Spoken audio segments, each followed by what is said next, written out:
Unfortunately, due to my inability to use this program, I'm going to be recording all of the audio in one shot, so I apologize in advance for any errors in my speaking. During the 1920s, the American economy was the best in the world, all the way up until 1929, when the stock market crashed and the Great Depression began. There were a lot of big reasons for this success, and all of them had their roots in big business. The first major reason was the transition from a wartime economy to a peacetime economy. Soldiers were returning home with money to spend, products to spend it on, and jobs to fill. The factories that had been used to produce military equipment were being re-outfitted to make consumer goods, and they required more workers. Since the soldiers needed jobs, many of them ended up working at the very same factories that had made their equipment during the war. Another big reason that big business flourished was the advent of consumerism.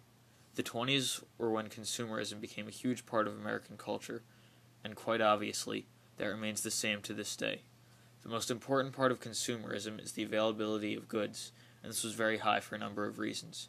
Mass production of many of the things available prior to the war made them affordable for the general public. Thanks to the increased revenue, many industries did very well, mainly the automobile, movie, radio, and chemical industries.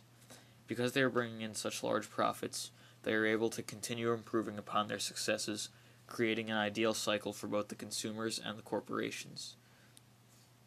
Third important factor in American big business was the nation's developing infrastructure. Because the automobile industry was doing so well, road building was extremely important. In addition to building new roads, some existing roads were converted into highways. The electrical grid was also greatly expanded, with many new regions added to it during the 20s. Many places switched from coal power to electricity, and a lot of new power plants were built. American electricity generation almost quadrupled from what it was during the war. Indoor plumbing and telephone lines also became more prevalent during this period. These advancements in America's infrastructure not only led to huge growth in the already growing automotive industry, but they also led to growth in the power companies, the water companies, and the phone companies.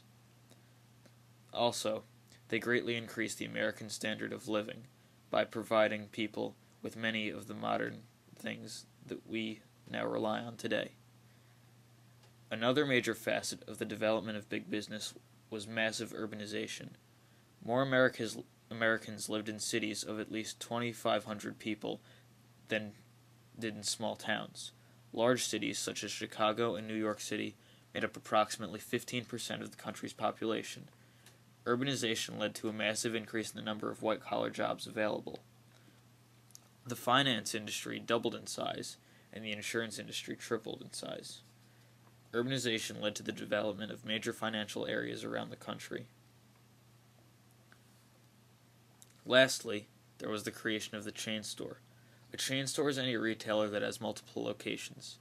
In the rising tide of consumerism, chain stores became incredibly popular.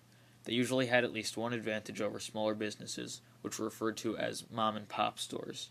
These advantages were usually lower prices, more stock, convenient locations, higher quality of goods, and better customer care. Some people were opposed to the idea of chain stores because they had advantages over mom-and-pop stores, creating unhealthy competition.